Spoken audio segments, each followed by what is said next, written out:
Hello and greetings to the North Park University and the people in the Oratorio concert. My name is Angela Lorraine Barrows.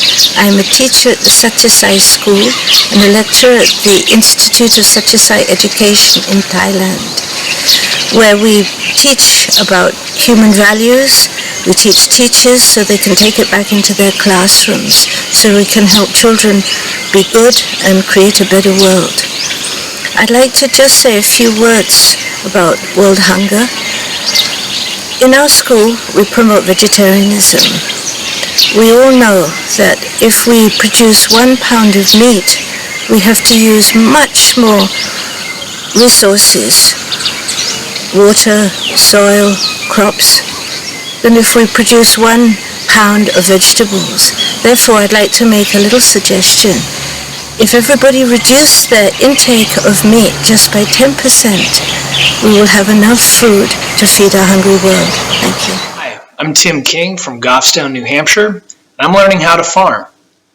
For about 250 years, our family's been farming on the same plot of land, and now my brother and I are back there, and we are doing what we can to make sure our practices are environmentally sustainable, that they respect animals, and that we are a healthy part of our community and making sure that people have access to good quality food.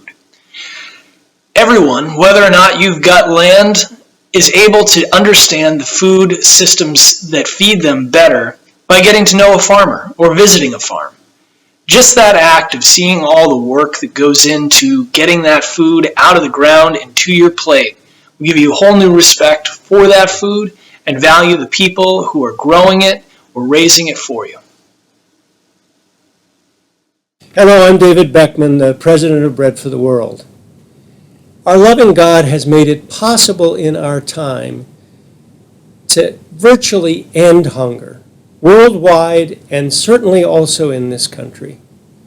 At Bread for the World, we're committed to making hunger and poverty a U.S. national priority. The most powerful thing that you can do to help end hunger is to become an active part of Bread for the World's advocacy network. Connect with us at bread.org. Hi, my name is Monica Ang, and I'm a food and health reporter with WBEZ Chicago Public Radio. If I had to name one thing you could do to reduce hunger, I'd say teach someone to cook. The face of hunger in the U.S. is often less about being underfed as it is about being undernourished. But if folks could feel confident about cooking 10 or 15 inexpensive, healthful dishes, I think things would be different. Bringing back home ec, of course, would be a big start, but in the meantime, we can all learn how to cook rice and beans and share that recipe with others. I was lucky enough to have a Puerto Rican grandmother who cooked and taught me this dish, which I'll share with you tonight, and I'll share the recipe with the organizers. But pretty much all you need is some rice, a can of beans or a bag of beans, some tomato sauce, and some spices.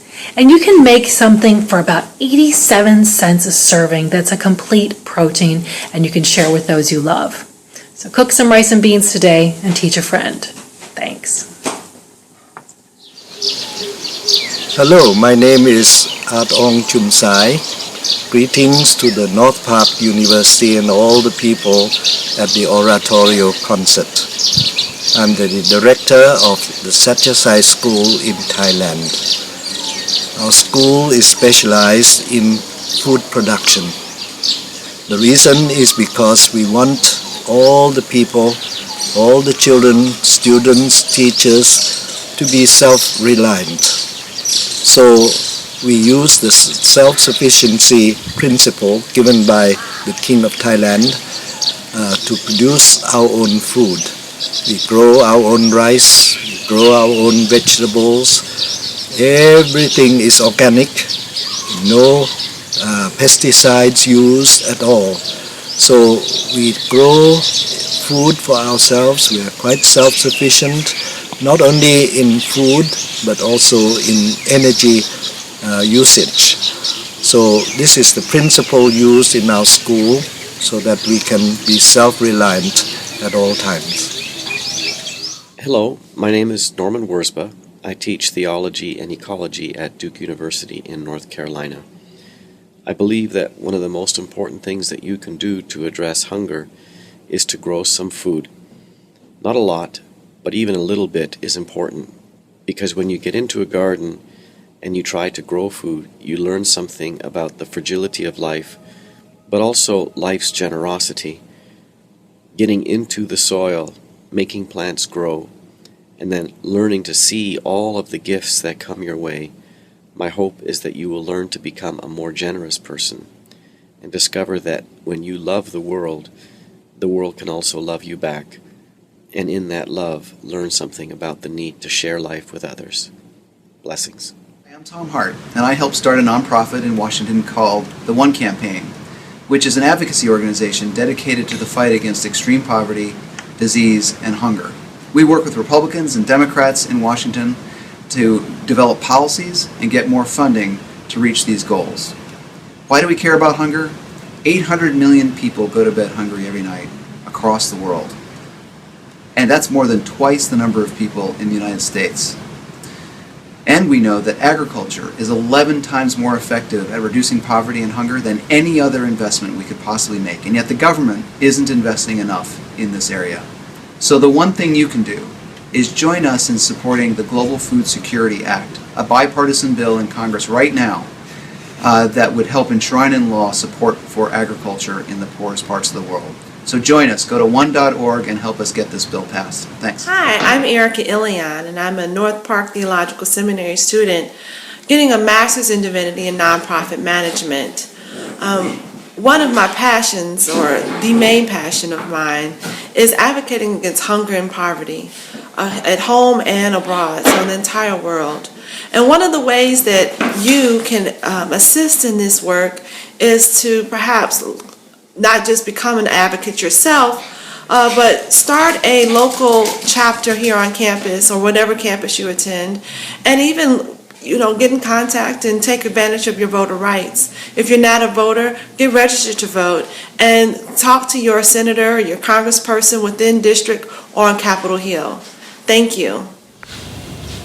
Hello, I'm Dr. Vandana Shiva from India. I originally started out as a physicist, but for the last 30 years, I've been saving seeds, promoting organic farming, and continuing my work of making peace with the earth. Over these years, we've realized that the more you work in harmony with nature, the more well-being of humans is guaranteed.